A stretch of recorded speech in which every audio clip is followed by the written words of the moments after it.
부모 독서 모임 시작하겠습니다. 오늘 책은 문제아는 없고 문제 부모만 있습니다. 라는 김양재 목사님께서 두란노 출판사와 함께 낸 책인데요. 이 문장은 사실은 김양재 목사님의 어록으로 굉장히 유명하죠. 그런데 사실 이 문장은 에릭 프롬이 한 말이에요. 문제아는 없고 문제 부모만 있습니다.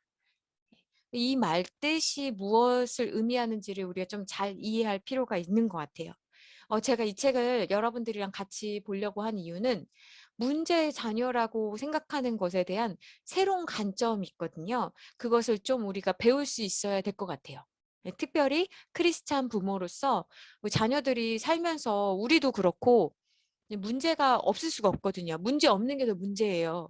그리고 자녀가 우리랑 같이 있을 때, 우리 품 안에 있을 때 충분히 문제를 일으켜야 이 다음에 사회로 나아갔을 때 그 문제를 해결할 수 있는 능력, 문제를 대처할 수 있는 능력, 문제를 돌파할 수 있는 능력들이 생기거든요. 그러니까 내 품 안에 있을 때 내가 보지 못했던 모습이 나중에 내 품을 떠나서 사회에서나 새로운 가정을 꾸렸을 때 막 이렇게 생기는 경우들이 있기 때문에 이 문제에 대한 좀 여러 가지 관점들 중에 긍정적인 부분들 또 신앙적인 부분들을 좀 오늘 같이 좀 정리하는 시간이 되면 좋겠습니다.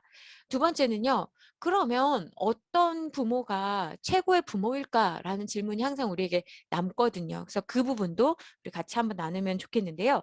먼저 좀 한 문장으로 정리를 해드린다면 어떤 부모가 최고의 부모라고 주장하고 있냐면 예수님을 믿게 한 부모, 예수님을 믿는 믿음을 물려주는 부모가 최고의 부모인 거예요. 이런 측면에서 보면 우리에게도 부모님이 계시잖아요.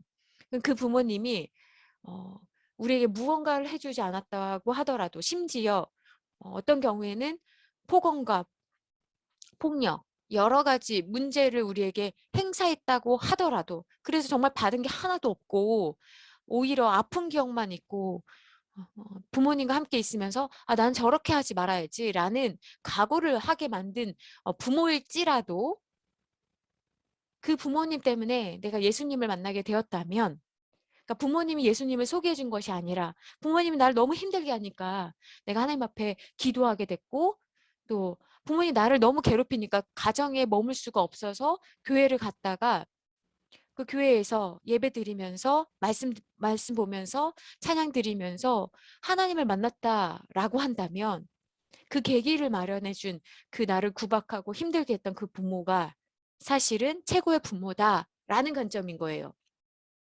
이게 굉장히 중요한데요. 저희들 다 컸잖아요. 이 강의를 듣고 있는 우리 부모들은 다 컸잖아요. 그런데 여전히 우리 마음 가운데 무엇이 있냐면 비교가 여전히 있어요. 우리 마음에.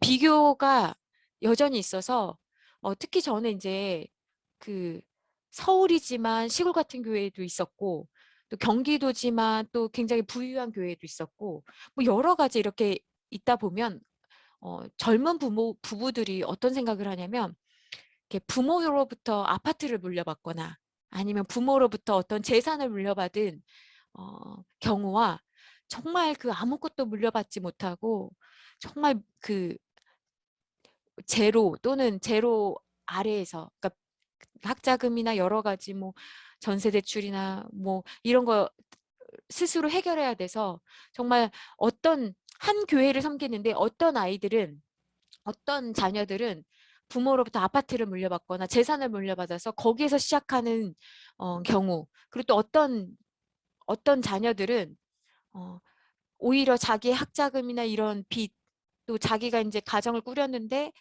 집 문제에 따른 빚 이 상태에서 시작하다 보니까 이 자녀들이 뭐 30대 40대예요. 그러면 이 자녀들이 이제 뭐 성교회든 아니면 뭐 무슨 구역 모임이든 모인단 말이에요. 그러면 모임을 마치고 나서 젊은 부부들이 어떤 생각을 하냐면 어, 다 그런 것은 아니지만 많은 경우에 되게 그 부모에 대한 원망, 서운함 같은 오히려 그 빚이 있지만 내가 더 좋은 대학교를 나오고 그랬어도 이 집 문제 또는 뭐 어떤 재산을 물려준 자녀들과 또 그렇지 않은 자기의 형편이나 이런 걸 보면서 되게 많이 여전히 여전히 그 자기의 원부모라고 하거든요. 이제 우리가 부모니까 자녀가 있으니까 자기 부모에 대해서 굉장히 원망하는 마음, 감사가 사라지는 마음 이런 것들을 되게 많이 보거든요. 근데 그런 세상적인 기준이 아니라 여전히 우리가 자녀를 볼 때나 부모를 볼 때도 세상적인 기준이 있거든요. 그래서 우리가 하는 말이 되게 많이 하는 말이 뭐예요? 받은 게 하나도 없다. 뭐 이런 것들. 그리고 내가 왜 해야 되냐. 라는 이제 그런 마음들이 사실은 속에 있을 수 있는데 어떤 부모가 최고의 부모냐.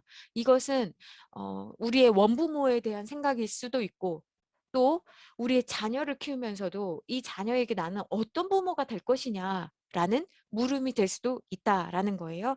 그래서 이번에 질문을 좀 정리한다면 나에게 물려준 것이 없고 정말 어떤 가정 같은 경우에는 아, 정말 부모 맞냐라는 뭐 질문을 할 만큼 그런 부모가 있을지라도 그 부모가 그 부모를 통해 내가 예수님을 만나게 되었다면 그런 부모가 최고의 부모다라는 관점인 거죠. 세 번째는 이것도 굉장히 중요한 게 내 신앙이 좋으면 내 자녀도 신앙생활 할 거야 라고 우리는 사실 막연하게 또, 또 기대를 가지고 희망을 가지고 우리가 그렇게 생각을 하고 신앙생활을 하거든요. 그런데 성경에 보면 실제로 그렇지 않은 케이스가 많아요. 근데 우리는 사실은 이게 성경에서 정리가 되지 않았다고 하더라도요. 우리 주변을 보면요. 이게 되게 많죠. 그러니까 직분이 있는 분들이 다 믿음이 있는 것은 아니지만 그래도 직분이 있으면 신앙이 있다, 훌륭하다라고 우리가 생각을 하잖아요. 여러 가지로 모범이 된다라고 생각을 하는데 그런데 참 아이러니한 건 뭐냐면 그런데 왜 그 자녀들은 그렇지? 또는 왜 그 자녀들은 불신 자녀들이지? 이런 질문들이 사실은 우리 안에 있었거든요. 그런데 그런 부분을 오늘 정리할 수 있다라고 이제 말씀을 드립니다. 그래서 오늘 주제 문장이 뭐냐면 문제아는 문제 부모를 위해 수고합니다. 아니 이게 주제 문장인데 여러분 여기서부터 조금 마음이 어려울 수 있어요. 왜냐? 아니 문제아 때문에 내가 너무 고생하는데 우리가 그렇잖아요. 다른 집 이야기 들으면서 이거 어떻게 해야 되냐 이런 생각을 하거든요. 그런데 수고를 한다니요. 수고를 한다니요. 이걸 믿을 수가 없는 거죠. 아니 무슨 수고를 한다는 거지? 네.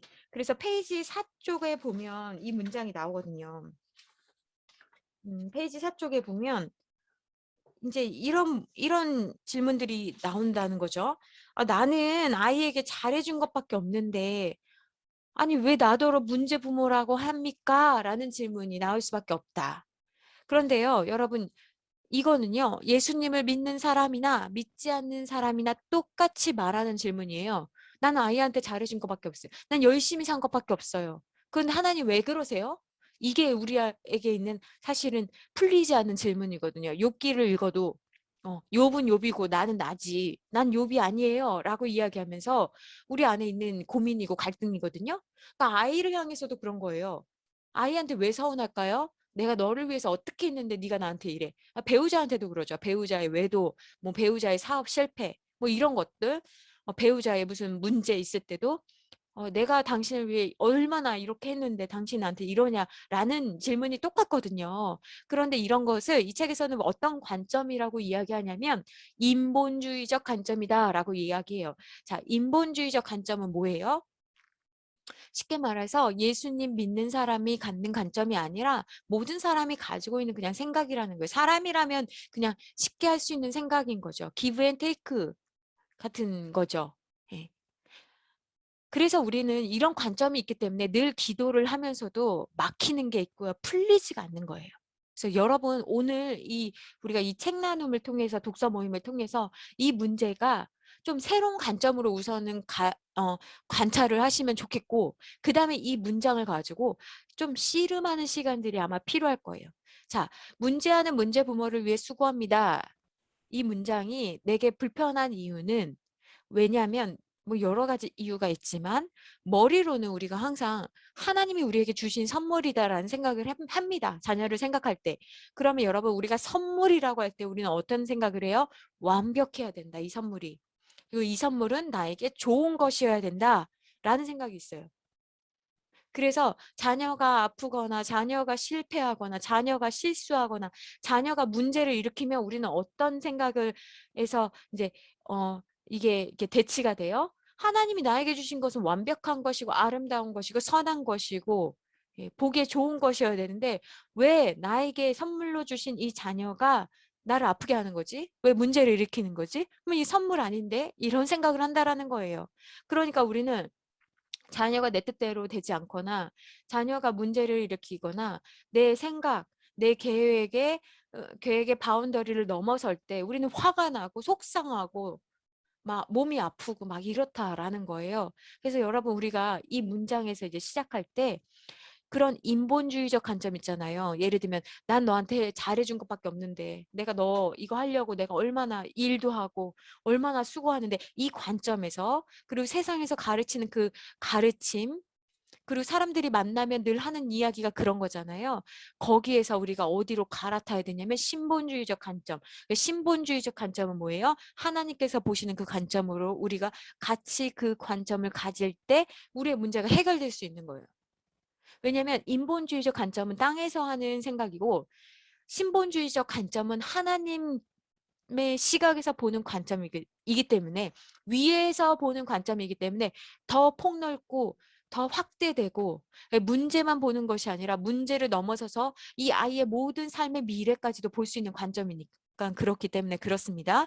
그래서 이 자녀를 통해서 우리는 문제를 통해서 하나님을 만날 수 있어요.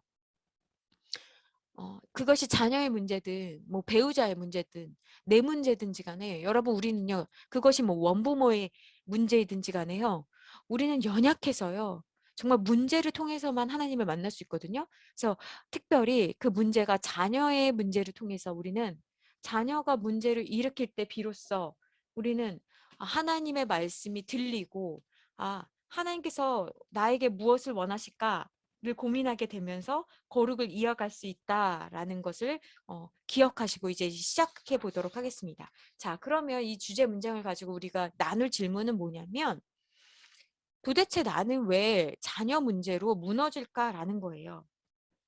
예. 그러니까 아직 저는 뭐 무너졌다라는 표현은 없고 생각이 안 나지만 조금 힘들어요라고 할 수 있어요. 이 힘든 것도요. 되게 익숙해지는 것 같고 이게 어, 내 자녀뿐만이 아니라 그 주변에 있는 뭐 여러분들의 지인들 또는 뭐 보면 이제 아이가 크면서 그 문제가 더 커지는 것 같아요. 마치 약간 좀 더러운 비유로 조금 한다면 더럽다는 표현이 조금 그럴 수도 있지만 뭐 예를 들면 그런 거예요. 아기 때 싸는 똥은 작아요. 아기 때 싸는 똥은 아주 작죠. 그리고 뭐 냄새가 나긴 하지만 뭐 그래도 예, 뭐 참을만 해요. 예, 그리고 또 귀엽기도 하고 우리는 똥을 관찰하잖아요. 얘가 이런 색의 똥을 놓다니 감탄도 하고 막. 그런데요, 여러분 한번 생각해 보세요. 유치원 때부터는 이제 조금 이게 유아기 때까지는 괜찮아요. 3살, 4살 그때도 좀 냄새는 나지만 어, 이게 똥 닦아주면서 괜찮아요. 그 정도도. 근데 여러분 이제 뭐 6살, 7살 초등학교, 중학교 우리가 더 이상 이제 닦아주지 않잖아요. 그 어른처럼 이제 굉장히 많은 양을 어른보다 더 많은 양을 할 때도 있지요. 그러니까 이게 문제가요. 아이가 자라면서 점점 커지고 이거는 내가 이게 해결해 줄 수 없는 지경까지 갈 때가 있어요. 그런 것이 이제 무너지는 거죠. 옛날에는 내가 어느 정도 컨트롤이 되고 이렇게 하면 이 문제는 되겠다. 뭐 네이버에도 물어보고 이건 어떻게 해요? 라고 뭐 많이 하잖아요. 근데 그 수준이 아니라 우리가 무너질 수 있다. 아직 무너지지 않았다면 아이가 어리기 때문에 이거는 그냥 당연한 거예요. 우리 자녀는 절대 그렇지 않을 거예요. 이게 아픈 사람인 거예요, 오히려. 우리는 누구나 실수할 수 있고 실패할 수 있다라는 차원에서 우리 자녀도 내가 너무나 사랑하고 너에겐 절대로 어떤 문제든지 간에 이렇게 너를 아프게 하는 문제가 일어나지 않았으면 좋겠다라는 소원이 있고 우리가 기도합니다, 그렇게. 그러나 때때로 우리 자녀도 나는 원치 않고 우리 자녀도 원치 않지만 어려운 일을 겪을 수 있다. 그러면 왜 우리 자녀가 무너질까? 25쪽에 아주 중요한 문장이 있어서 자녀가 아플 수 있고, 그러니까 자녀가 문제가 있을 수 있잖아요. 그런데 문제는 뭐예요? 그 문제로 내가 왜 무너지냐라는 거예요. 자녀 문제는 자녀 문제예요. 사실은 그 아이의 그 사람의 문제거든요. 근데 문제는 그 문제가 왜 나까지도 무너지게 만든 도미노 현상을 일으키냐라는 것에 대한 대답을 25쪽에서 본다면 우리가 자녀 때문에 무너지는 것은 첫 번째, 자녀를 내 것으로 여기기 때문이다. 이게 되게 중요한데 특별히 저는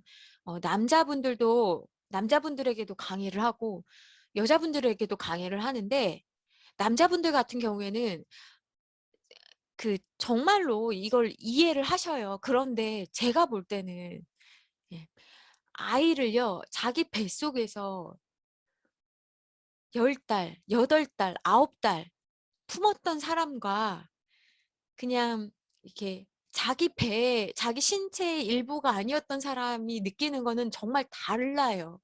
그러니까 특별히 여자들에게는, 엄마들에게는요, 정말 내가 무너지는 사건이 되거든요. 자녀 때문에. 자녀가 무너지면 내가 무너져요. 그러니까 이것이 내가 너무 과한가 이게 아니라 이게 내가 그 아이와 같은 숨을 쉬었고 같은 걸 먹었고 같은 시간을 보냈기 때문에 이루어지는 어쩌면 자연스러운 일이에요. 그런데 문제는요. 우리가 내 뱃속에서 힘을 줘서 또는 수술을 통해서 어쨌든 분리가 됐잖아요. 그럼 우리도 이게 분리가 돼야 되거든요. 점점점. 그래서 얘가 분리가 되면 최종적으로 분리가 언제 일어나요? 최종적으로는 이 아이가 이제 성인이 되면 이제 최종적 분리예요. 그래서 우리는 사실 이 아이가 유치원, 뭐 초등학교, 중학교, 고등학교를 하면서 대학교를 보내면서 점점 더 많은 분리. 그러니까 분리라는 거는 감정적 분리인데 이 아이가 결정하는 것에 대해서 그건 너의 문제다. 네가 할 수 있는 것이다. 라고 생각이 되는데 우리는 그게 잘 안 되거든요. 여전히 이게 안 돼서 그래서 나중에 가정을 이루고도 어떻게 돼요? 대학교 성인이 돼도 어떻게 돼요? 마마보이, 파파걸이 나오는 이유는 이런 이유 때문인 거죠. 내가 결정해야 된다. 우리가 결정해야 된다. 라는 생각 때문이다. 그런데 성경적인 것은 또 사회 심리학적인 것은 뭐예요? 배에서 나올 때부터 우리는 이제 얘는 독립된 인격체구나 라는 것을 점점 기억해야 된다.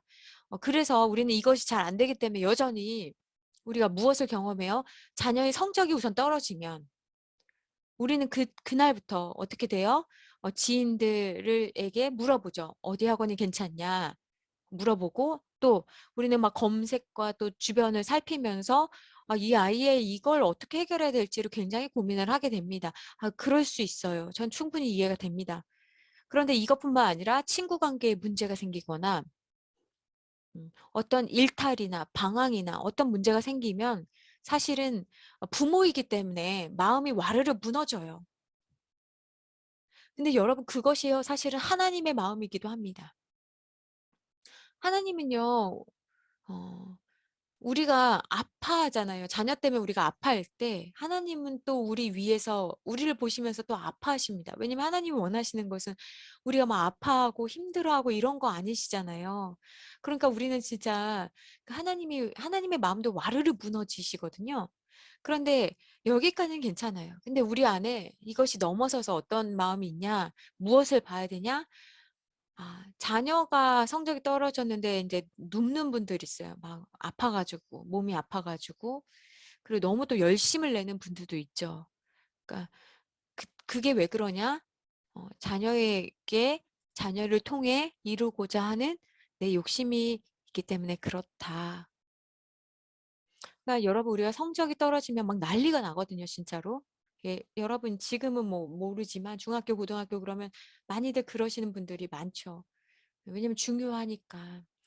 그런데 그 중요한 것이 과연 정말 나중에도 영향을 미칠까라는 부분들은 우리가 뭐 에이트라는 책을 통해서도 퀘스천을 많이 우리 한번 생각해 봤어요. 또 여러 가지 책들을 통해서. 그러니까 지금은 우리가 그것이 최선이라고 생각하는 것이 사실은 아닐 수도 있다. 그런데 한번 또 생각해 봅시다. 아이가 교회 빠졌어요. 아이가 좀 이렇게 막 예배 드리는 것을 되게 힘들어 해요. 되게 피곤해요. 재미없어 해요. 그러면 여러분 그 성적이 떨어졌을 때처럼 또는 친구한테 맞고 오거나 친구랑 인간관계에 문제가 생긴 것처럼 그만큼 마음이 와르르 무너지십니까? 많은 부모님들이 마음이 무너지지 않아요.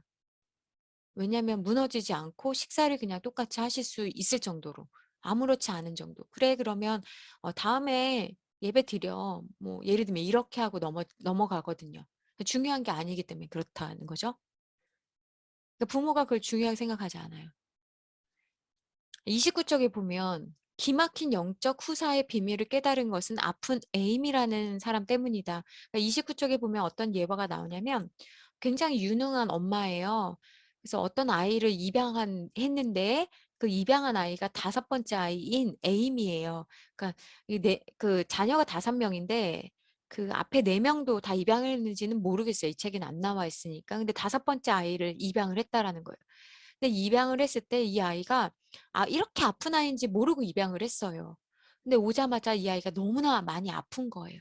근데 이 아픈 아이를 돌보면서 자기도 아프기 시작한 거예요. 근데 자기가 아픈 건 이 사람이 이제 무슨 교육가, 저술가, 상담가 이러기 때문에 자기 마음에는 무엇이 있었냐면 내가 이런 위치인데 누구에게 내가 상담을 받냐라는 생각이 있었다라는 거예요.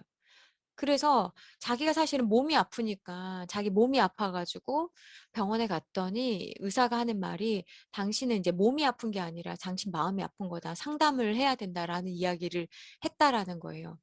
그래서 자기는 몸이 아파서 찾아간 그 병원인데 의사 선생님의 말을 듣고 무엇을 깨달았냐면 내가 어, 에이미에게 좋은 부모만 되려고 했지.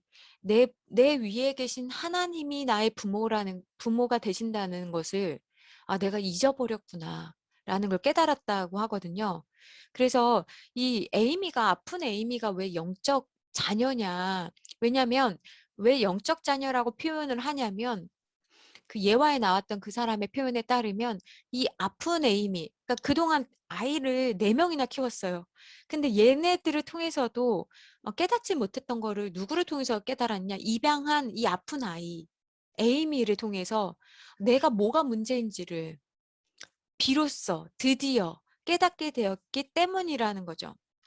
그래서 여러분, 우리가 사실은 자녀의 문제로 많이 무너질 때 우리는 그 인본주의적 가치관 때문에 많이 무너지는 거예요. 그 인본주의적 가치관이 뭐예요? 세상을 다스리는 원리잖아요.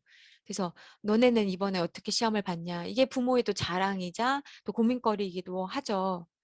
그러니까 우리가 그 신본주의적 가치관으로 변화되지 않은 상태에서 세상을 살아가기 때문에 아이들도 힘들고 부모인 우리도 굉장히 힘듭니다. 어. 겉으로는 우리가 신앙이 정말 중요하다. 또 우리 마음으로도 또 그런 부분이 있어요.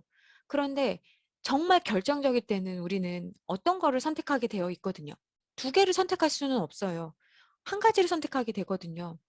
여러분 다 아시는 이야기지만 이런 이야기 있잖아요. 구역 모임에서 자기가 얼마나 믿음이 좋은지를 이제 구역 식구들한테 자랑하고 싶어서 아이한테 그 거실에서 엄마 자주 보는 거 있잖아. 그것 좀 가져와라. 그렇게 얘기를 했어요. 그리고 이제 거실에다가 구역 예배 전에 성경책을 하나 둔 거죠. 아이가 잘 찾을 수 있도록. 근데 아이가 뭘 가지고 왔다고 해요? 리모컨 가지고 왔다고 하잖아요. 그러니까 이게 우스갯소리지만 어떤 거예요? 그러니까 내가 무엇을 자주 받고 또 내가 무엇을 자주 이야기했고 또 내가 무엇을 중요하게 여겼는지를 자녀가 그대로 행한다라는 거예요. 저는 얼마 전에 이제 생일이었어요. 한 달 전에. 그런데 생일 때 아이가 무엇을 가져왔냐면 그러니까 억지로지만 저를 위한 카드, 그러니까 편지를 써왔고요. 저는 그렇게 편지가 좋더라고요. 그래서 편지를 써왔고 그리고 선물을 하나 가져왔는데 거기에 돈 10만 원이 들어있었어요. 아이에게 10만 원이면 전 재산이었어요. 얘한테는 전 재산이거든요. 근데 저는 사실은 그러니까 아이가 어떤 생각으로 가져왔겠어요? 엄마가 제일 좋아하는 걸 가져왔다. 라고 생각을 하면서 저는 이걸 보고 사실은 회개가 됩니다. 회개가 됐어요. 물론 그 돈 10만 원을 가지고 옷을 샀죠, 저는. 네. 잘 썼어요. 꽃도 사고 옷도 사고 저 좋았어요. 그런데 한편으로는 제가 돈 10만 원 가져와라 이런 얘기 한 적 없거든요. 그냥 엄마가 좋아하는 거 선물 남편이랑 준비하지 않았겠어요? 그런데 애가 가지고 온 걸 보면서 내가 뭘 중요하게 생각하는 거예요? 네, 돈을 좋아한다는 거죠. 제 수준인 거죠. 제가 속일 수가 없어요. 너 이거 왜 이런 걸 가져왔어? 라고 할 수 없는 거죠. 이게 제가 아이에게 보여준 거죠. 물론 다른 것도 많이 보여줬지만 결정적일 때 내가 제일 좋아하는 거예요. 저는 이게 인정이 됐는데 여러분은 혹시 아이가 여러분들에게 보이는 엄마 나 그냥 학원 안 가고 교회 안 가고 그냥 공부할래요 라고 얘기할 때 또는 아이가 어떻게 할 때 아이가 거짓말할 때 이것도 되게 중요해요. 엄마가 제일 싫어하는 거 하지 말랬지? 뭐야 엄마가 제일 싫어하는 게 뭐야? 엄마 속이는 거랬지? 엄마는 다 한다니까? 아이가 거짓말하는 거 못 견뎌야 하는 부모님들 굉장히 많아요. 특히 영유아 유치 때. 왜 그렇게 거짓말하는 걸 싫어할까요? 그리고 아이는 왜 내가 싫어한다는 걸 그렇게 강조했는데도 왜 거짓말할까요? 혹시 제가 아까 말씀드린 것처럼 그게 내가 보여준 거 아닐까요? 여러분 한번 고민해 보실래요? 그래서 여러분 내가 그렇다라는 걸 알면 아는 게 달라지는 첫 번째 열쇠거든요. 내가 보여준 게 무엇인지에 대해서. 어떤 부모님은요, 아이가 일어나기 전에, 학교 가기 전에 성경을 무조건 읽는데요. 왜? 아이가 일어나서 보여주는 모습이 성경을 읽는 부모의 모습을 보여주고 싶어서 좋아요. 근데 저는요, 그 모델링이잖아요. 그 교육의 원리 가운데. 본보기잖아요. 부모의 본보기. 그런데요, 여러분, 본보기에서 더 나가야 돼요. 왜냐하면 우리는 그 성경 읽어주는 모습을 보여주는 그 외시간을 더 많이 보여주거든요. 그러니까 우리가 어떤 결정을 하는지, 우리가 노점상에서 판매하는 분들에 대해서 어떤 태도와 어떤 말투로 하는지를 아이는 더 많이 배우거든요. 예. 그래서 여러분 그것을 한번 고민해 보시면 좋겠어요. 두 번째 질문은 문제아는 그러면 여기서 수고한다고 그랬잖아요. 문제아가 문제 부모를 위해서 수고합니다라는 표현을 했는데 뭘 가지고 어떻게 수고하냐라고 할 때 우리가 또 읽을 책은요. 읽을 부분은요. 30쪽인데 한번 읽어볼게요. 그 유순하고 온유하다고 다 좋은 자녀가 아니다. 사실은 이 부분은 여러분 어떻게 생각하세요? 학교에서도 제일 좋아하는 아이들이 어떤 아이들이에요? 선생님들 되게 FM이잖아요. 어떤 아이들이에요? 말대꾸 없고 선생님이 시키는 대로 하는 아이들을 좋아해요. 근데 우리도 그렇잖아요. 이 아이의 기질과 성격과 그것보다는 그냥 우선은 내 말 잘 들어주고 토달지 않고 내라고 말해주는 자녀가 좋은 자녀라고 우리 생각하잖아요. 그래서 여기에 나올 때 무슨 또 이야기했냐. 아들들이 너무 말 잘 듣고 훌륭했을 때 이 낸시는 아까 그 이야기의 연결입니다. 낸시는 몰랐다는 거예요. 은혜를 몰랐대요. 영적 후사. 얘가 영적으로 자녀다.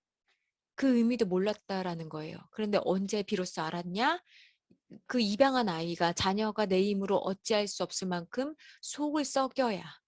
너무나 안타까워요, 여러분. 너무나 안타까워요, 정말. 예. 저도 그래요. 저라는 존재도 하나님 앞에 간절해질 때는 아까 우리가 인트로 때 나눴지만 내가 정말 어쩌야 할 수 없을 때 기도하지 말라고 그래도 기도가 되고요. 금식하지 말라고 그래도 금식이 나오거든요. 우리가 그런 존재예요. 저는 이게 인정이 되거든요. 여러분은 어떠세요? 여러분은 스스로 정말 그 하나님 앞에 자발적으로 기쁨으로 정말 하나님 앞에 열심으로 정기적으로 어떠신지 모르겠습니다. 그래서 이 그 지금 낸시는 이렇게 표현하죠. 자녀가 내 힘으로 어찌할 수 없을 만큼 속을 썩여야 우리가 하나님을 찾기 때문에 하나님은 그 자녀를 통해서 우리를 훈련시키시는 거죠. 그러니까 우리도 하나님 앞에 자녀잖아요.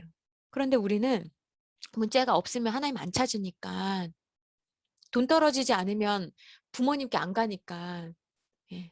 돈 있는 부모께 안 가니까 어떻게 훈련시키신다고요? 내가 가장 사랑하는 존재, 내가 가장 아끼는 그 존재를 통해서 우리는 하나님께 나아간다라는 거예요. 그런 의미에서 이 자녀는 누구 때문에 지금 수고하는 거예요? 나 때문에. 우리는 지금까지 무슨 생각했어요? 얘가 또 문제다. 그러니까 이 문제를 얘에게만 한정했잖아요. 그러니까 이 삶만 해결되면 된다라고 우리는 생각했잖아요. 그런데 우리가 지난 시간에 애니어그램을 통해서는 우리가 무엇을 봐야 된다고 그랬어요? 내적 동기를 봐야 된다고 그랬죠. 근데 그 무의식에 있는 내적 동기 그 아래에는 뭐가 있냐면 영이 있어요. 영. 인간은 영적 존재라고 하잖아요. 그러니까 우리가 문제를 일으키는 것은 의식 수중, 현상, 이 세상에서 일어나는 거예요. 애가 왜 말을 그렇게 해? 애가 왜 자꾸 이렇게 남의 걸 도둑질하지? 애가 왜 폭력적이야? 애가 왜 자꾸 거짓말을 하지? 이런 건 현상이라는 거예요. 그럼 얘 아래에 보면 심리학에서 뭐라고 그래요? 내적 동기가 있다. 욕구에 불만이 있다. 부모와 자녀와 관계에 문제가 있다. 대인관계에 문제가 있다. 아픔이 있다. 상처가 있다. 여기까지 진단해요. 그런데 영적으로 보면 뭐예요? 우리 모든 인간이 죄인이에요. 그러니까 죄인인 인간은 그 인간은 이렇게 먹으면 이렇게 변을 볼 수밖에 없는 것처럼 죄인이 할 수밖에 없는 것은 죄의 모든 현상, 부산물이에요. 그런데 그 아래 보면 뭐예요? 무엇이 있다고요? 얘가 이렇게 하는 이유가 있다라는 거예요. 그런데 특별히 그 부모 관점에서 뭘 볼 수 있어요? 얘가 이렇게 하는 이유는 하나님께서 얘를 통해서만 나를 변화시켜야 되는데 내가 구원받아도 안 변하잖아요. 내가 하나님의 자녀가 돼도 좀 변한 것 같았는데 시간이 오래 지나다 보면 우리가 탄성이 있어서 또 어떻게 돼요? 원래 내 모습으로 가잖아요. 원래 내 모습으로 가는 거예요. 그러니까 내가 교회 온 지는 얼마나 됐다. 내 예수님 믿은 지는 언제다라는 것은 있는데 내가 그럼 오늘 내 모습이 내 옛날에 예수님 만났을 때보다 만약에 곡선으로 그래프를 그린다면 내가 성장하고 있느냐를 물어본다면 이건 각자 물어봐야 되는 거거든요. 제가 자녀를 키우면서 저도 여러분과 비슷하게 잠옷실도 들어가 보고 자녀 키우면서요. 아, 내가 어떤 수준인지 내 믿음을 내가 지킬 수 없는 사람이구나라는 것을 전 여러 번 정말 발견했습니다. 저를 관찰하면서 내 수준이 어떤지를 저는 알아요. 그래서 우리가 정말 구원을 이루어 가는데 하나님의 자녀가 됐다라는 거기에 우리가 그냥 만족하는 차원이 아니라 우리가 성장해야 되고 우리가 부모는 무엇이 있다라고 했죠? 제가 사명이 있다라고 했잖아요. 그 사명을 이루어 가야 되는데 우리가 너무 행복하니까 너무 아무 문제가 없으니까 그러면 하나님이 뭐 문제를 일으키시는 분이냐? 이거 아니에요. 하나님은 우리가 행복하길 원하시고 하나님은 우리에게 항상 가장 좋은 걸 주십니다. 하나님은 우리가 행복한 길이 무엇인지 아세요. 근데 그 우리가 행복한 길은 뭐예요? 친밀감. 하나님과 친밀할 때 우리가 가장 행복한 거거든요. 왜냐하면 우리가 하나님께로부터 창조되었기 때문에. 그래서 그런데 우리는 자꾸 이스라엘 백성들처럼 다른 민족들 기웃거리면서 거기에 좋대? 그럼 거기 따라다니면서 그게 좀 낫대? 그럼 거기 알아보면서 여러 가지로. 그러면서 하나님 아닌 것에 우리가 관심을 많이 돌리잖아요. 그러니까 여러분 우리를 누구를 통해서 우리를 가르치신다고요? 그래서 이 자녀를 통해서 내가 가장 아끼는 것을 통해서 예, 그런 부분입니다. 그래서 질문 여기 있죠. 자녀가 잘 먹고 잘 크고 공부까지 잘하면 내가 눈물 흘릴 일이 무엇이겠는가? 없죠, 없죠. 자녀가 너무 잘 먹고 잘 커. 공부도 잘해. 운동도 잘해. 음악도 잘해. 학교도 잘 가. 음, 담임 선생님이랑 상담하면 문제가 없대요. 그러면 내가 눈물 흘릴 일이 없어요. 눈물 안 납니다, 여러분. 그렇잖아요? 그런데 영적 후사는 어떻게 되느냐? 문제를 통해서만 영적 후사가 됩니다. 아브라함이 하나님의 약속을 받았어요. 무슨 약속? 너는, 어, 너는, 어, 그, 하늘의 별과 같이, 땅의 모래와 같이 많은 영적 자녀를 낳을 것이다. 그런 복을 받았어요. 그런데요, 약속을 받았다고요. 그런데 그래서 하나님 말씀대로 뭘 했어요? 즉시 갈대아우르 떠났잖아요. 떠났어. 그런데 10년이 넘었어요. 약속을 받은 지 10년이 넘었는데요. 나는 기억하고 있는데 아무런 일이 일어나고 있지 않아. 그래서 아브라함이 어떻게 했어요? 10년이 지났는데도 그 길에서 우선 떠나지 않았어요. 난 그것도 대단한 것 같아요.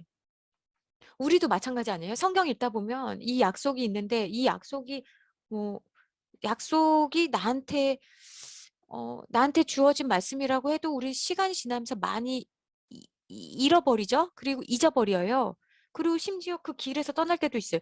근데 아브라함은 아무튼 갈대아우를 떠났고 하나님 원망하지도 않았고 오히려 어쩌면 하나님을 배려한다고 혹은 자기가 해결하고자 어떻게 했어요? 자식이 없으니까 하나님의 약속이랑 다르잖아요. 그러니까 아브라함 어떻게 했어요? 자손에 대한 복을 하나님 주신다고 했는데 안 주셨어. 그래서 어떻게 했냐면 자기에게 충성스러운 종, 자기 자녀와 같은 엘리에셀이라는 종을 가지고 내가 이제 죽을 것 같으니까 네가 내 걸 다 상속받아라라고 했다라고요. 우리가 이렇잖아요. 우리가 하나님의 말씀 믿고 기다리다가 10년이 뭐예요?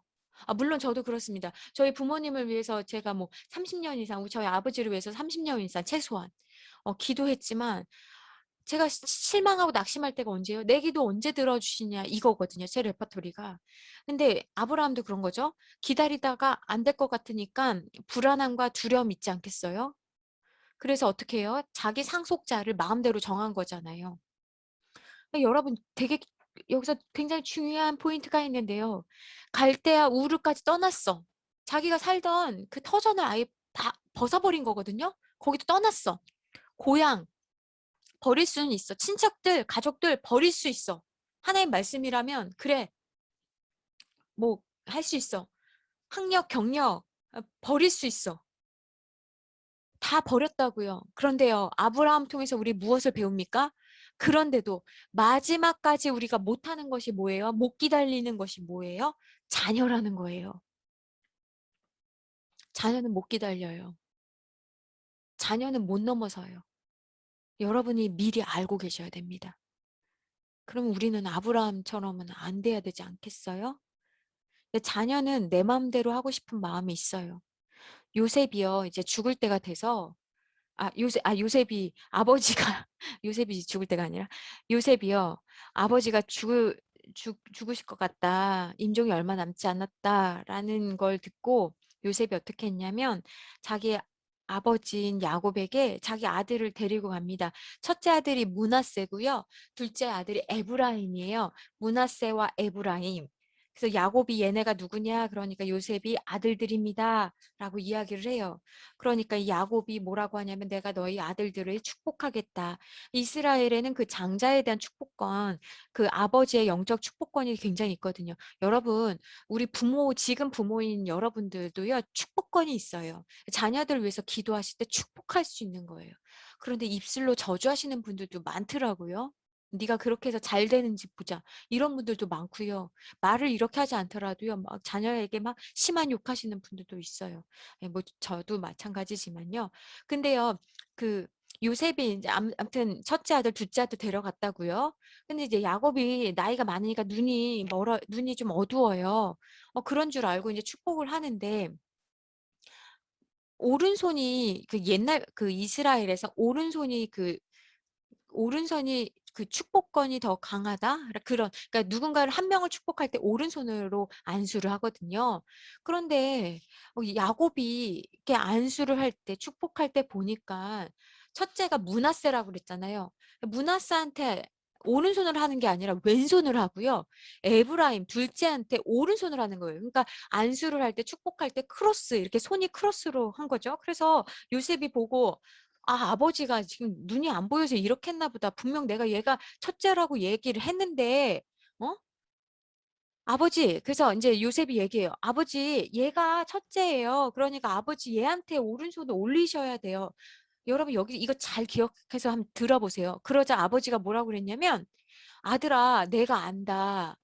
이 아이도 큰 나라를 이룰 것이지만 그보다 이 둘째는 더 큰 나라, 많은 민족을 이룰 것이다. 여기서 우리가 무엇을 배워야 되냐면요. 우리는 항상 기준이 있어요. 얘가 잘 돼야 된다. 그게 우리나라에서는 무엇이었어요? 남자.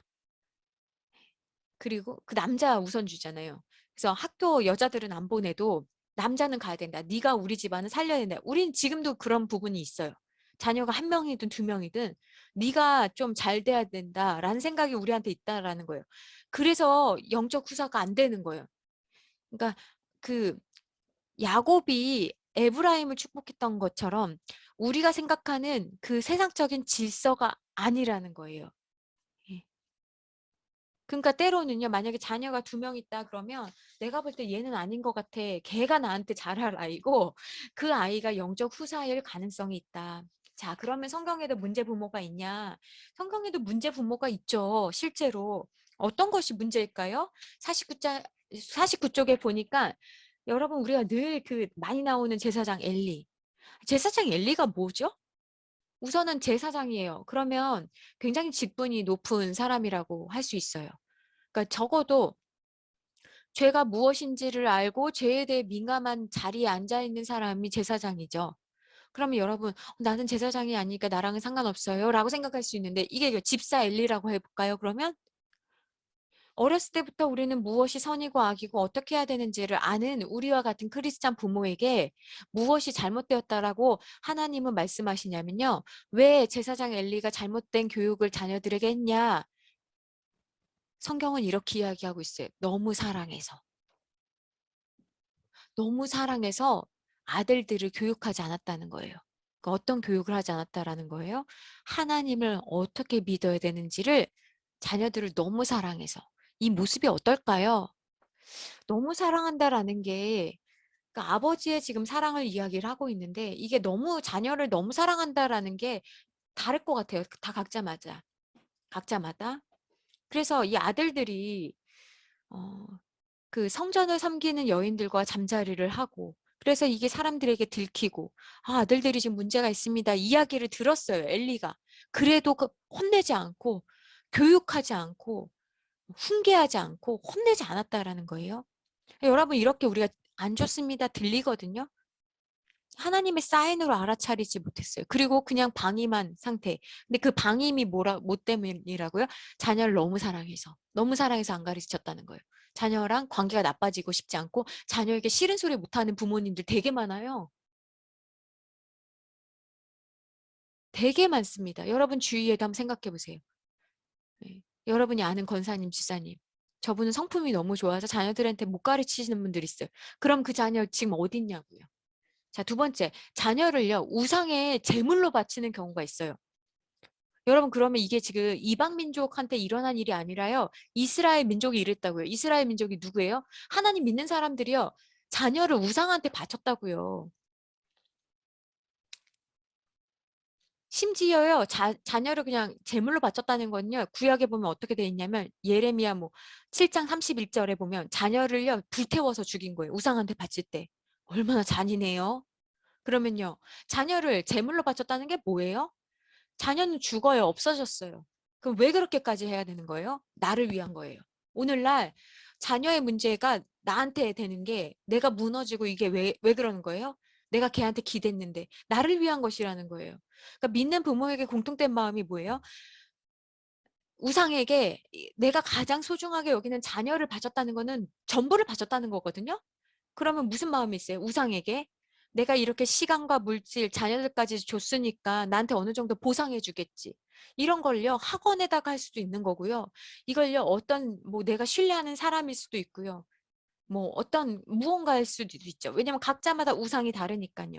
하나님께도 이걸 할 수가 있어요. 자녀를 열심히 막 신앙생활을 하는데 보내고 막 하는데 예배 빠지면 혼난다고 막 하는데 내 마음에 어떤 것이 있냐면 그걸 우상으로 여길 수 있어요. 예를 들면 이런 거죠. 내가 우리 자녀를 학원 안 보내고 보충 안 보내고 예배 드리게 이렇게 했는데 그럼 하나님이 어느 정도 보상해 주셔야지. 보상해 줄 거야. 넌 다를 거야. 라는 거. 그러니까 예배와 뭐 여러 가지를 하는데 이거를 수단으로 여기면 그게 우상의 제물로 바치는 거랑 똑같은 거예요. 자, 그러면 문제 부모의 특징이 무엇이 있느냐? 첫 번째, 부모의 상처가 문제아를 만든다는 거예요. 부모의 상처가 문제아를 어떻게 만들까요? 나한테 아직 해결되지 않은 상처가 있어요. 그러면 그거를 우리는 자녀를 통해서 보면서 너는 나처럼 안 그랬으면 좋겠는데 근데 자녀는요 그것이 나의 상처인지도 모르고 그냥 자녀는 살아간단 말이에요. 그런데 그 부모가 가지고 있는 그 상처가 이 상처라는 것은 해결이 되지 않으면 알아차리지 않으면 계속해서 반복해요. 계속해서 무언가를 보상받고 싶은 마음이 있거든요. 그 부모의 상처가 문제아를 만드는 거예요. 두 번째는요, 불신 결혼이 문제아를 낳습니다. 그러니까 교회 다니는 청년들 결혼하지 못하는 이유는 부모님들이 가끔 이제 가로막는데 신앙도 좋아야 되고 공부도 좋아야 되고 명예도 좋아야 되고 뭐 다 좋아야 되는 거예요. 그러니까 너무 어려운 거죠. 무언가 한 가지가 가장 중요하다라고 봐야 되는데 욕심쟁이가 얼마나 많은지 몰라요. 크리스찬 부모 가운데. 이것도 잘해야 되고 저것도 잘해야 되고 이것도 잘해야 되고. 그게 뭐예요? 세상 것도 내가 다 취하고 신앙도 내가 다 취하겠다는 거예요. 그거 잘못된 거죠. 우선순위가 잘못된 거예요. 신앙, 아까 말씀드린 것처럼 영적인 것이 해결이 되면 그 다음에 무의식, 현상이 해결이 되거든요. 그러니까 사랑하는 자들아 내 영혼이 잘된 것 같이 해요. 영혼이 잘 되면 범사가 잘 되고 모든 것이 잘 되는데 우린 순서가 어떻게 돼요? 하나님, 우리가 대학 보내면, 우리가 집을 사면, 우리가 사업장에 어떻게 되면 육적인 걸 먼저 구하고 이게 되면 하나님 영적인 거 하겠습니다라고 하는데요. 그리고도 교회 안 돌아오시는 분들이 얼마나 많은지 알아요? 그리고 그걸 추구하는 부모 아래에서 자란 아이들은 또 무슨 생각을 하겠습니까? 아, 내가 그런 걸 갖춰야만 신앙생활 할 수 있구나. 이게 우상인 거죠. 자, 세 번째는 뭐냐? 편애에서 문제가 나온다라는 거예요. 어떤 이 책에 나오는 부분인데 어떤 개그우먼이 이런 거예요. 언니가 공부를 잘해서 의사까지 되는 바람에 나머지 형제들이 뭐가 됐다고 표현을 하냐면 환자가 됐다라는 거예요. 이게 편애예요. 여러분 형제 자매 가운데서도 경험하셨을 수도 있어요. 한 명이 너무 잘하면 다른 아이들은 어, 환자가 되는 거죠. 한 명이 사업이 너무 잘 돼. 그럼 부모님이 너무 좋아가지고 얘 오면 반찬이 좋고 얘 안 온다 그러면 그냥 다른 형제들 오면 아무것도 아닌 거예요. 사위도 그렇고요. 며느리도 그래요. 그런 대접 받잖아요. 그게 뭐예요? 편애예요. 그러면 그 마음 가운데 무슨 마음이 올라와요? 복수하고 싶다. 무시당하고 싶지 않다. 그런 생각을 한다라는 거예요. 우리도 모르게 자녀를, 배우자를 대할 때 우리도 판단하고 차별하고 너는 정말 내 취향이랑 너무 똑같아 라고 해서 좋아하고 그러니까 이삭이 그런 거잖아요. 이삭은 뭘 좋아했어요? 에서의 그 남자다움. 이삭이 얼마나 우유부단합니까? 여러분 아시죠? 이삭 굉장히 우유부단하잖아요. 싸움을 모르는 사람이에요. 그런데 에서 같은 자기가 자녀를 낳았는데 에서가 굉장히 남자다워. 그 사냥을 막 하고 막 고기를 막 잡아와가지고 동물을 잡아와가지고 자기한테 막 주고 얼마나 좋아요. 대리만족이죠. 반면 리브가는 어때요? 리브가는 야곱의 그 섬세함을 좋아한 거죠. 엄마 뭐 도와줄 거 없어요? 이 말을 좋아하는 거죠. 그러니까 각자 좋아하는 거죠. 그러면 부모가 이렇게 편애하면 자녀들이요. 중요한 것이 내가 자녀를 편애했잖아요. 자녀들끼리 잘 지내는 법이 없습니다. 에서랑 야곱은요 싸울 수밖에 없는 거예요. 그러면 여러분 에서랑 야곱 보고 사이좋게 지내라 잘 지내라 이렇게 이야기한다고 되는 겁니까? 절대 되지 않죠. 어디서 이 문제를 풀어가야 돼요? 부부 문제에서 풀어가야 되는 거예요. 그러니까 자녀 문제는요 부부 문제입니다. 그리고 부부 문제는 그 위로 올라가면 어떤 문제예요? 내 문제인 거예요. 그럼 내 문제 위에는 또 무엇이 있습니까?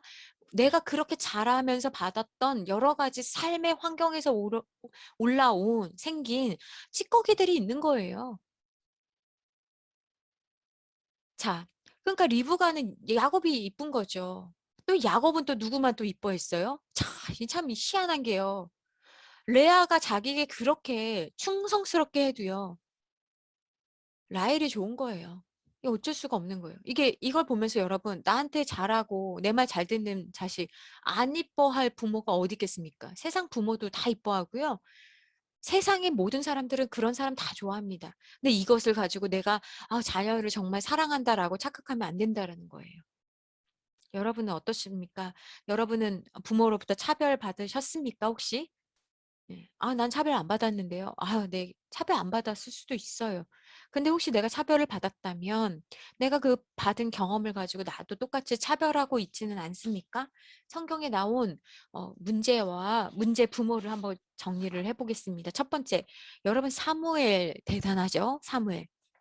사무엘은 당시에 그 사사기에 나온 아주 어지럽고 혼탁하고 정말 그럴 때 빛과 같은 존재였어요. 사사의 역할. 그러니까 모든 사람이 사무엘이래라고 하면 다 존경할 수밖에 없는. 그런데 아버지가 그렇게 존경받을 인물이고 굉장히 정말 신실한 사람이라고 할지라도, 그리고 이 아들들을요, 사무엘이요, 이런 바람을 가지고 이름을 여호와는 나의 힘이다. 네가 하나님을 너의 힘으로 알고 그분을 섬겨라라는 의미에서 요엘이라고 이름을 지었고요. 여호와는 나의 아버지다라는 의미에서 아비야라고 이름을 지어서 이렇게 이름까지도 멋지게 지어줬어요. 그런데 이 아들들은 아버지의 바램과 다르게 아버지가 기도 안 했겠습니까, 여러분? 사무엘이 아들들을 위해서 기도 안 했겠습니까? 기도했겠죠. 그럼에도 불구하고 이 아들들은요, 성경에 보니까 뇌물을 받고 판결을 바르게 하지 않았다는 거예요. 그러니까 때때로 내가 아무리 훌륭해도, 내가 아무리 신실해도 자녀들은 그렇지 않을 수 있어요. 자녀들은 구멍일 수 있습니다. 그러면 그것에 대해서 하나님께서 사무엘, 네가 잘못했다라고 탓하지 않으셨어요, 여러분. 두 번째, 히스기야 아시죠? 히스기야는 이제 죽을 것이다 라는 하나님의 말씀을 듣고 어떻게 했어요? 하나님 앞에 간절히 기도하는데 어떤 기도를 했죠? 하나님, 내가 이제 죽게 되었는데 내가 하나님 앞에서 내가 한 선한 일을 기억해 주세요. 여러분, 이 기도 제목이 우리의 기도 제목이 되어야 되지 않겠습니까? 하나님, 내가 하나님 앞에서 내가 조금이라도 선한 일을 한 것이 있다면 하나님 그것을 기억해 주세요라고 이제 기도한 거죠. 그래서 히스기야가 그렇게 하나님 앞에 살려주세요. 하나님 살고 싶어요. 라고 기도할 때 하나님께서 정말 내가 한 그 작은 선한 일을 기억하시고 히스기야를 15년을 더 살게 해주셨어요. 그러니까 이렇게 강력한 하나님을 만난 체험이 있는 이 히스기야가 너무나 안타깝게 이스라엘의 그릇된 길로 갈 때 늘 므낫세의 길이라고 하는 그 므낫세라는 그 악한 왕, 그 정말 악한 왕 중의 왕인 므낫세를 낳았다라는 거예요. 이걸 보면 여러분 굉장히 또 절망이 됩니다. 위로가 될까요? 이게 진짜 내 맘대로 안 된다라는 거예요. 그럼 내 맘대로 안 되니까 그냥 손 놓고 있냐? 그건 또 아닌 거죠. 정말 이 자녀는 정말 이게 우리 마음대로 될 수가 없어요. 그러면 그래도 우리가 사명이 있잖아요. 음. 그래서 우리가 최선을 다해야 되는 거죠. 자, 그런데 이 할아버지가 므낫세, 이 악한 왕이고 아버지 아몬도 악한 왕이었어요. 악한 할아버지, 악한 아버지 밑에서 누가 나왔냐? 요시야가 나왔습니다. 요시야는 성군이라고 하는 것은요, 이게 역사적으로는요, 므낫세가 굉장히 능력이 있어요. 여러분, 악한 사람이 능력 있는 거 아시죠? 회사 생활 해보신 분들도 아시겠지만 성격 좀 안 좋고 까칠하고 할 말 딱딱한 사람들이 능력 있고요, 잘합니다. 근데 이 성경에서 말하는 악하다, 착하다, 선하다라는 거는 하나님 시각이에요. 그래서 요시야가 성군이었어요. 그러니까 할아버지와 아버지와 상관없는 정말 신앙인으로 요시야가 나왔다. 그러니까 예수님이 유다 자손이 있잖아요. 자손의 그 계통에서 나왔는데 이 유다가 어떤 사람이냐? 유다는 어떻게 하나님을 만났냐? 유다는 아들들을 다 잃고 그 양털 깎으러 갔다가 거기서 며느리인지 모르고, 그러니까 누구죠? 그런 이렇게 몸을 파는 그런 여잔 줄 알고 그 여자와 하룻밤을 잤는데 사실 그게 그런 창녀가 아니라 그 며느리였던 거죠. 그러니까 며느리가 작정하고 아버지가 양털 깎으러 가는 그 길목에서 그, 그 옛날에는 그 남편이 죽으면 그 형제들이 그 형수와 그런 성적 관계를 통해서 계통을 계속 이어가는 전통이 있었어요. 근데 이제 아들들이 첫째 아들 죽고 둘째 아들 죽으니까 유다가 겁이 나서 그래서 셋째를 안 줬거든요. 그러니까 이 며느리는 자기는 영적 그러니까 계보를 잇고 싶었던 거죠. 그래서 꾀를 내서 그 유다랑 그렇게 했는데 거기서 유다가 내가 잘못했다. 이 모든 일에 책임은 나에게 있다라고 고백하고 그 다음부터 유다가 굉장히 달라졌거든요. 성경이 달라졌어요. 성경의 유다의 모습이 달라졌어요. 근데 하나님께서는 그 12자손 가운데 우리는 생각할 때 요셉의 밑에서 나오셔야 된다라고 생각을 하잖아요. 요셉이 제일 수고했고 제일 잘 나갔잖아요. 그런데 유다의 자손을 통해서 예수님이 오셨다. 그리고 왕 중의 왕이라고 하는 그 다윗에게는 압살롬이 있었잖아요. 그래서 이 압살롬을 보면서 자녀는 배반당하기 위해서 키우는 것이다. 그러니까 우리는 상처받으려고 자녀를 사랑하는 것이다. 예, 자녀가 내 뜻대로 하지 않아도 그것을 알고 자녀를 사랑하는 것이다. 라는 것을 조금 우리가 배울 수 있으면 좋겠어요. 아하스 왕은 이방 우상에 자녀를 제물로 바친 이스라엘의 왕이죠. 그러니까 이 아하스 왕. 그러니까 성경에는 이 문제야. 예수님 안 믿는 자녀도 있지만 또 문제 부모도 있다. 그래서 이제 성장 과제를 조금 말씀을 드리겠습니다. 그럼 우리가 어떻게 해야 되느냐라고 할 때 제가 옆에 있는 그쪽 이렇게 몇 페이지를 적었죠. 그 부분은 여러분들이 한번 읽어보시면 좋을 것 같아요. 첫 번째, 자녀를 좀 객관적으로 보자. 늘 계속 이거는 이 책뿐만이 아니라 제가 몇 번 강조했어요. 말씀드렸어요. 객관적으로 보자라는 것이 무엇일까요? 이 아이에게 가장 중요한 것이 무엇인지. 사실 자녀를 보는 게 아니라 나를 좀 볼 필요가 있지요. 나는 자녀를 보면서 어떤 소원이 있는지를 생각해야 돼요. 배우자를 향해서도 그래요, 여러분. 우리 배우자가 예수님도 잘 믿고, 돈도 잘 벌고, 또 능력도 있고, 이러면 좋죠. 너무 좋죠. 고맙죠. 큰 은혜죠. 그렇게 사는 것도 좋죠. 근데 그렇게 산다면 또 그렇게 살게 하시는 또 하나님의 이유가 있으실 거라고 생각을 해요. 그러니까 성경에는 부자에 대해서 부정하지 않아요. 왜냐하면 아리마대 요셉도 부유한 사람이라고 쓰여 있어요. 그러니까 무덤을 가지고 있었죠. 땅을 가지고 있었다라는 거죠. 그런 사람이 있어야지 예수님 장사하실 때도 또 쓰임 받죠. 근데 문제는 부자 자체에 대해서 문제시하는 것이 아니라 그걸 가지고 우리 가족 잘 먹고 잘 산다고 한다면 하나님께서 원하시는 목적이 있어서 너에게 재물을 줬는데 더 이상 맡겨주실 수가 없는 거 아니겠어요? 예. 그러니까 어떤 형편이든지 간에. 근데 또 어떤 집은요. 예를 들면 저희 집 같은 경우에는요. 저희 부모님이 참 놀라운 은사가 있으셨는데요. 저희 부모님이 이사 가시잖아요. 그러면 그곳은 꼭 재개발이 이루어지고 엄청나게 부유해져요. 몇 번을 이사를 하셨는데도 그랬어요. 저는 무엇을 깨달았냐면 하나님께서 안 주시는구나. 하나님께서 못 주시는 것이 아니라 안 주시는구나. 왜냐하면 저희들은 저뿐만 아니라 저희 부모님도 교만해요. 예. 다른 사람 무시하고 그런 마음이 있어요. 옛날에는 거기 남아있는 제 친구들, 지인들 보면 몇 배, 뭐 몇십억 이렇게 된 거 보면 야, 거기 있었으면 정말 좋겠는데 정말 누구는 비사이로 막가라는 뭐 일본 농담이 있으면 뭐 우리는 진짜 정말 재물 사이로 지나가는 것 같다라고 우스갯소리를 옛날에는 그랬거든요. 그리고 왜 재물 얻을 능력을 안 주시지 막 그런 원망이 있었어요. 그런데 어, 생각해 보니까 그게 하나님의 은혜예요. 많이 갖지 않는 게 은혜예요, 저희에게는. 왜냐하면 많이 가지면 더 하나님을 얼마나 무시할까? 저 하나님의 그 하나님 되심을 인정하지 않을까라는 생각을 해요. 그래서 지금 저희 부모님은 집 한 채 이제 가지고 계시는데 그것만으로도 저는 너무나 감사해요. 여러분은 어떤 소원이 있습니까?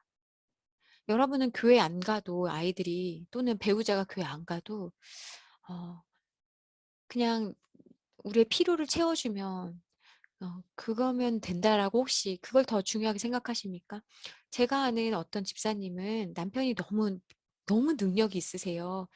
회사 대표이시기도 하고 심지어 그분은 이제 자기 형제 자매도 그 회사에 그 이제 남편 회사에 이제 입사시키고 그렇게 이제 가족의 그 취업 문제도 해결해주고 또 또 그 친정 부모님 살 집도 남편이 마련해주고 그렇게 하고 또 그 용돈도 주고 그러니까요.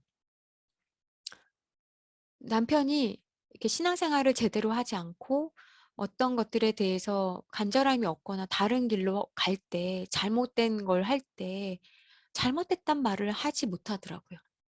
왜냐하면 내가 남편과 어떤 문제가 생기면 남편은 재정을 쥐고 있기 때문에 친정에 갈 그 용돈, 부모님 용돈은 안 줄 거야. 또는 네 동생 우리 회사에 있는데 이런 말은 하지는 않지만 그런 뉘앙스가 느껴지기 때문에 영적인 거 빼고 다른 걸 다 얘기를 하는 거죠. 관계가 굉장히 좋은 거죠. 그래서 제가 보면서 그럴 수밖에 없다라는 거 저 이해합니다. 그런데 여러분 또 한편 생각해야 되지 않을까요?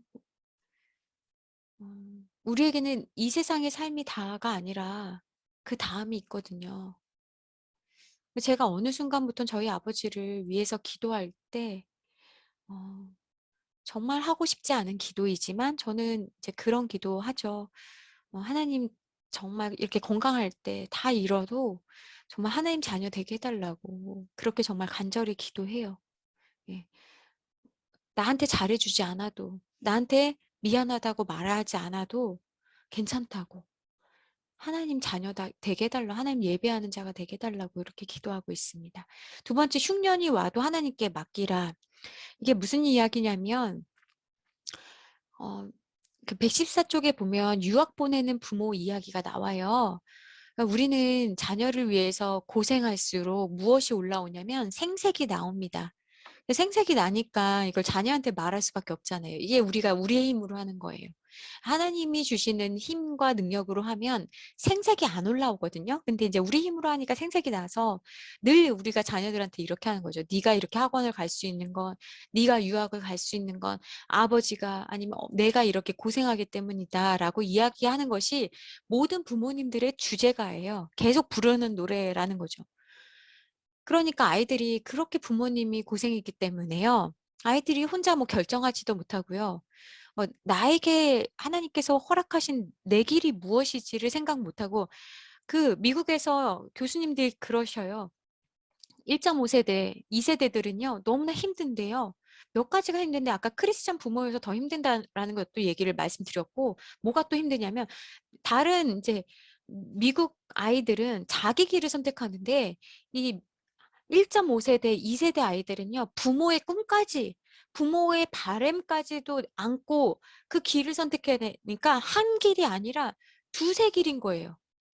너무나 결정하는데 힘들다라는 거예요. 근데 흉년이 올 때 우리는 하나님께 맡길 수 있다라고 이야기했잖아요. 뭐가 흉년이에요? 배우자가 나를 힘들게 할 때, 안 맞을 때, 가난할 때, 사업 실패할 때, 자녀 문제. 아이들은요, 언제가 흉년이냐면요. 아무리 힘들어도 부모 때문에 아이들은 힘들어요, 여러분. 아이들은요, 부모님 때문에 많이 힘들어요. 그 다음에 아이들은요, 친구 관계 때문에 많이 힘들고요. 근데 아이들 자체적으로 자기에게 오는 가장 큰 흉년은 뭐냐면 대학 떨어질 때예요, 여러분. 대학 떨어질 때 아이들은요, 인생에서 가장 큰 흉년을 경험합니다. 그럼 우린 생각하죠. 얘가 다 붙을 거라고만 우린 생각해요. 절대 떨어질 여지를 우린 남겨두지 않아요. 왜냐면 내가 제일 불안하니까. 그러니까 여러분 아이들 대학 떨어지라는 얘기 아니에요. 그러나 우리는 부모잖아요. 그럼 우리는 아이가 만약에 그렇게 되지 못했을 때 여러분은 어떨까요? 여러분은 그때 어떻게 말씀하실 수가 있어요? 제가 제가 이번 주에요. 한 적어도 15년 정도 됐을까요? 제가 학부 때 저에게 기독교 리더십을 가르쳐 주셨던 오명선 교수님을 찾아뵀어요. 연락처가 있는 것도 아니고 수소문해도 연락처를 알 수가 없더라고요. 근데 이제 옛날에 제가 학부 때부터 제가 교수가 되어야겠다, 하나님의 종이 되어야겠다 생각을 하고 학부 때부터 제가 강의 노트를 하나도 버리지 않았거든요. 그래서 그때 그 강의 그 계획서를 봤더니 교수님 이메일이 하나 있는 거예요. 그래서 그 이메일로 저는 누구누구고 교수님께 어떤 강의를 들었던 학생인데 제가 이렇게 성장을 하고 나에게 영향을 줬던 사람들 감사한 사람들을 생각해 보다가 교수님 생각이 나서 한번 찾아뵙고 싶습니다. 식사 대접하고 싶습니다. 라고 연락을 드렸어요. 이메일로. 근데 교수님을 만나게 됐어요. 근데 교수님이 저랑도 최소한 15년 이상이고 저도 이제 살아온 이야기들을 교수님께 말씀드리고 교수님도 이제 교수직 안 하고 이제 담임 목사 개척하시면서 살아간 이야기들을 하는데 어떤 이야기가 저에게 인상 깊었냐면 자기는 부모님이 이렇게 표현하셨어요. 엄마가 저를 공주처럼 키우셨대요. 예. 그분이 60 몇 세이시거든요. 나를 공주처럼 키우셨대요. 그래서 왜 자기를 공주처럼 키웠냐면 어렸을 때 많이 부모님들 그러셨죠. 그렇게 커야지 결혼해서 고생 안 한다고. 그래서 자기는 정말 뭐 하나 할 줄도 모르고 그냥 책만 들고 다녔다라는 거예요. 그런데 자기가 목회를 하다 보니까 어떤 마음이 생겼냐면 나에게는 어머니가 부모님이 잘 먹이고 잘 입히고 공부 잘 시키고 그래서 너무나 사랑 많이 받고 잘 컸지만요. 자기에게는 어떤 열등감이 있었냐면 고난이 없대요. 자기에게는 고난이 없다라는 것이 자기의 열등감이라는 거예요. 저는 그 이야기 처음 들었어요. 고난이 없어서 사람들 만나면 어떤 사람은 이래서 힘들었고 이래서 힘들다는 이야기를 들으면 자기는 솔직히 자기 객관화가 된 거죠. 그 힘들었던 사람 얘기를 들으면요. 공감이 안 됐다라는 거예요. 왜? 내가 고난이 없으니까. 안 됐겠다. 힘들었겠다. 그런데 내가 고난이 없으니까 내가 안 되는 거죠. 사랑이 안 되는 거예요. 그래서 하나님 앞에 기도했대요. 하나님, 나는 고난이 없는 게 내 열등감입니다. 라고 기도하기 시작했다는 거예요. 50대 살 때부터. 그냥 어느 날 배가 너무 아프더래요. 그래서 병원에 갔더니 병원에서 큰 병원 가십시오라고 하시더래요. 그래서 큰 병원 갔더니 이제 난소암 3기 말기인 거죠. 그래서 당장 수술을 해야 된다라고 이야기를 들었대요. 근데 자기는요, 그 이야기를 들었을 때 할렐루야 그랬대요.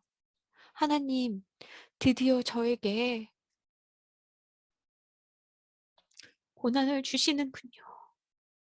그러면서 이 수술이 너무나 큰 수술이어서 하루 왼종일 수술을 하는데 가족들은 얼마나 힘들었을까요? 자기 어머니가 굉장히 똑똑하시고 굉장히 그 엘리트 집안이니까 근데 자기 딸이 그렇게 암에 걸려서 자녀도 없으시거든요. 그런 자기 딸 보면서 너무 힘든 거예요. 그래서 어머니는 치매 걸리셔가지고 너무 힘든 거죠, 이게. 근데 이 교수님이 그 하루 종일 수술을 하고 오는데 그때 마취가 덜 풀렸잖아요. 저는 가끔 이제 뭐 대장 검사나 이런 거 할 때 나는 마취가 덜 풀려서 나는 뭐라고 말할까? 녹음 한번 해보고 싶다 이런 생각이 들거든요. 나는 뭐라고 도대체 말할까? 어떤 사람은 욕을 한다고 하기도 하고 어떤 사람은 뭐 소리 지르기도 한다고 하고 어떤 사람은 뭐 여러 가지 이야기를 한다고 하는데 난 도대체 뭐라고 할까 궁금했거든요. 저는. 예. 근데 이 교수님이 그러더라고요. 자기는 기억도 안 나는데 자기가 수술실에서 나올 때 의사들도 그렇고 간호사들도 그렇고 남편도 그렇고 크게 찬양하면서 나왔다라는 거예요. 자기는 진짜 내가 드디어 하나님께서 나에게 고난을 주셔서 내가 아픈 사람들, 힘든 사람들의 이야기를 들을 수 있는 사람이 되었구나.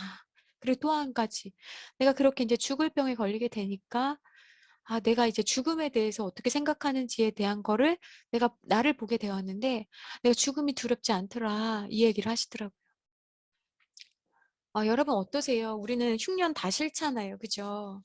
근데 여러분 한번 생각해 보실래요? 하나님이 주시는 거는 우리는 선물을 우리에게 하나님 다 주시거든요. 근데 아까 말씀드린 것처럼 그 선물이 우리 생각에는 아름다워야 되고 깨끗한 것이어야 되고 흠이 없어야 된다라는 것이 우리는 생각할 때 선물인데 하나님이 주시는 그 선물 안에는 병이 있을 수도 있고 실패가 있을 수도 있고 우리 아픔이 있을 수도 있거든요. 그럼 그걸 볼 때 우리는 하나님이 선하십니다. 하나님 나한테 정말 좋은 걸 주셨군요. 라고 고백할 수 있는 수준까지 우리가 나가야 돼요. 예.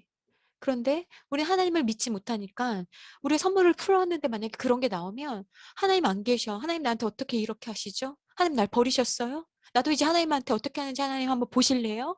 라는 식으로 믿음 없는 자의 모습이 있다라는 거예요. 그래서 여러분 우리가 지금 이 강의를 듣는 여러분들도 다 수준이 다르죠. 믿음의 그 베이스가 다르지요. 그러나 한 가지는 우리가 나아가야 할 바는 뭐예요? 하나님 나에게 주신 것은 다 아름답다. 비록 내가 배우자를 선택했을지라도 하나님의 큰 섭리 가운데 이것은 실수가 아니다. 세 번째 뭐예요? 자녀 교육에 있어서 가장 근본적인 문제는 나에게 신앙의 고백이 있는가.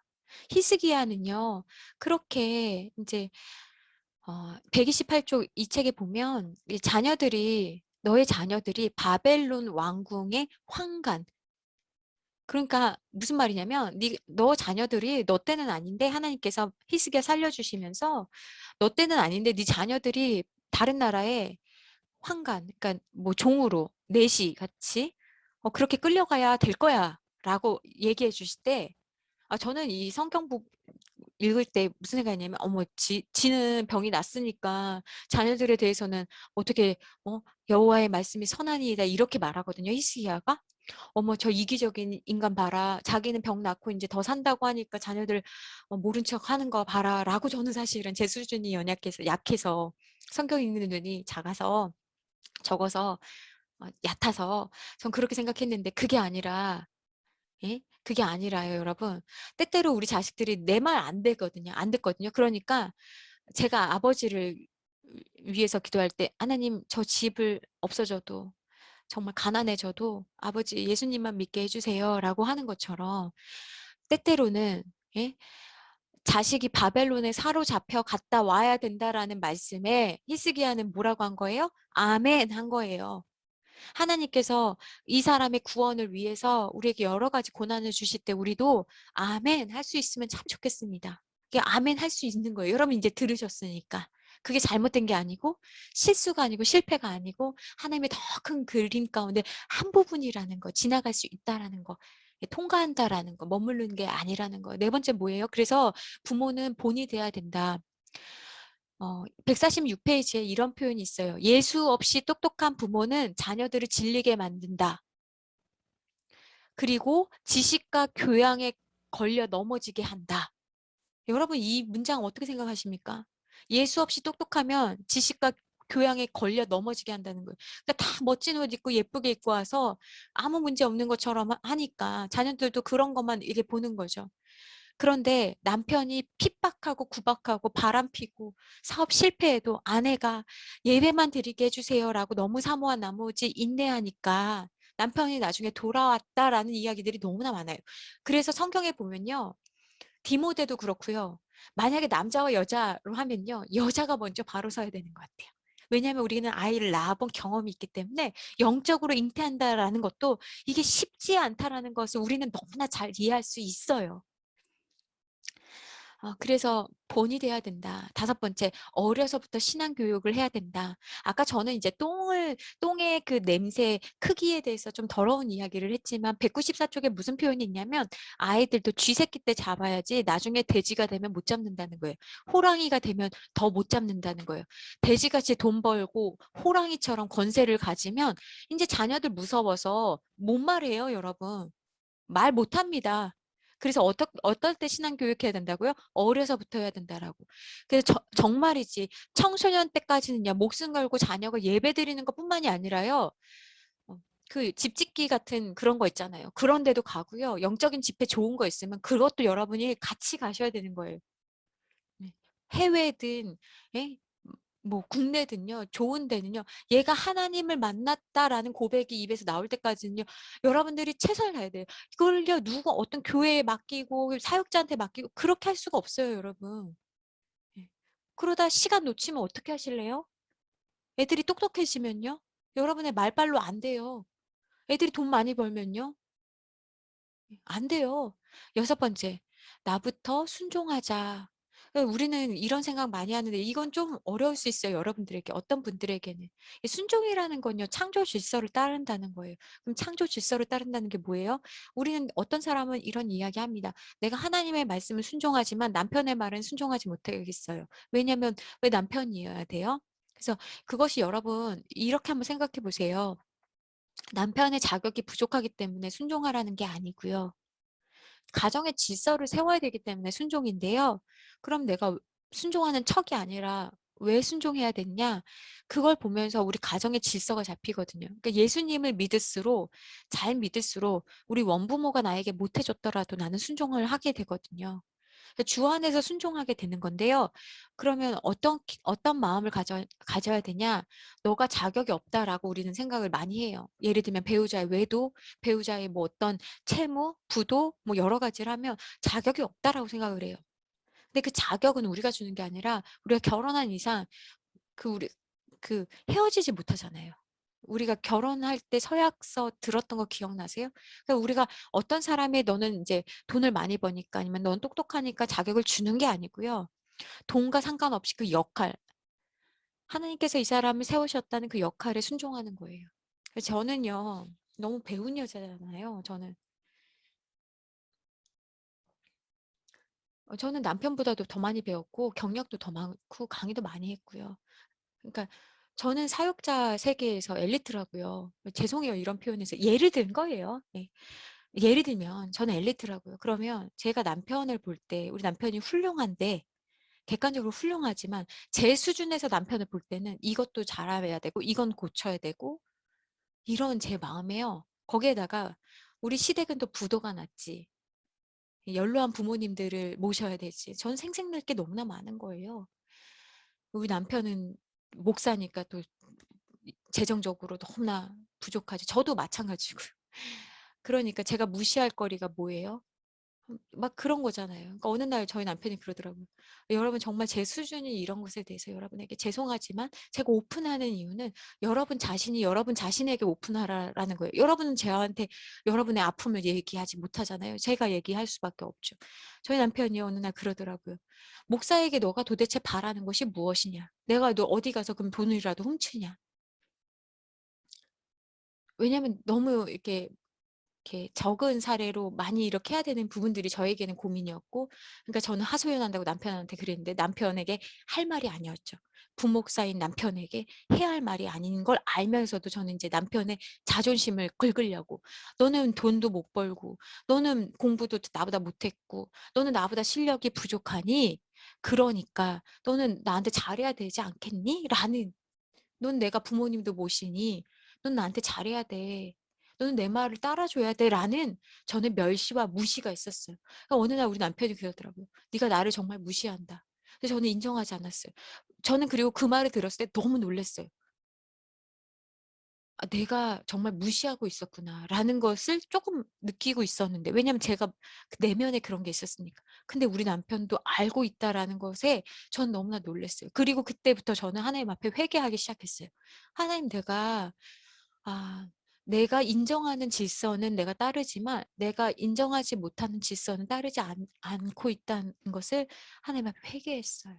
그러니 내가 아무리 우리 남편을 존중하고 세운다고 하더라도 그것이 코스프레였구나 라는 것을 회개하고 남편에 대한 무시나 아니면 어떤 것에 대해서 이제 하지 않게 되었죠.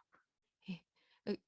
완전 하지 않지는 않지만 많이 하지 않게 되었고 그 부분을 계속 하나님 앞에 기도하고 내가 해결해야 되는 부분이라고 생각하게 되었습니다. 여러분은 순종해야 된다라고 할 때 어, 어, 우리는 지금 만약에 여기에 남편이 있다면 남편은 아내를 예수님이 정말 자기의 몸을 찢겨서 그 모든 것을 피 흘리기까지 사랑한 그 교회처럼 우리를 사랑한 해야 된다라는 걸 또 배워야 되겠죠. 그러나 지금은 이제 남자분들이 안 계시기 때문에 어 세워 주신 그 질서에 순종한다라는 것이 무슨 의미인지 여러분도 저처럼 한번 고민해 보시면 좋겠습니다.